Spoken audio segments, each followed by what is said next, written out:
મિત્રો તમારે જો આંબાનું વાવેતર કરતા હોય ને તો આ રીતના વાવેતર કરવાનું. જો આ ફૂટકનો ખાડો કાઢી દીધો હે, આ કોથળી ને આપણે આખી કાઢી નાખવાની હે. આમાં તમારે ધ્યાન રાખવાનું છે કે આ કોથળી આપણે જે કરતા હોય ને કે આ જે આનો આખો જે આ થળનો ભાગ છે ને આને રીંગ કહેવાય, એ વિખાવી ના જાય.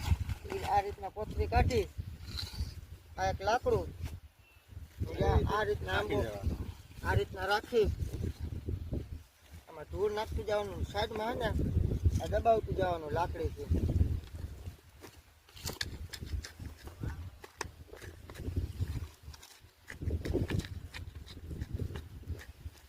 આ રીતના દબાવી જવાનું.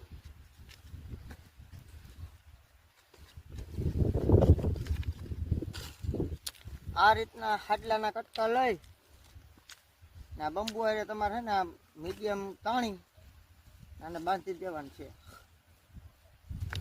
પવન કે કાંઈ હોય ને એટલે એની હિસાબે આપની કલમ હે ને હલબલે નહીં, તો રીંગમાંથી અંદરથી ને મૂળિયા એના મોકરા ના થાય. એટલે આ બંબુ રાખે અને બે આવી રીતના હાડલાના કટકા જ્યાં હાડલા હે જૂના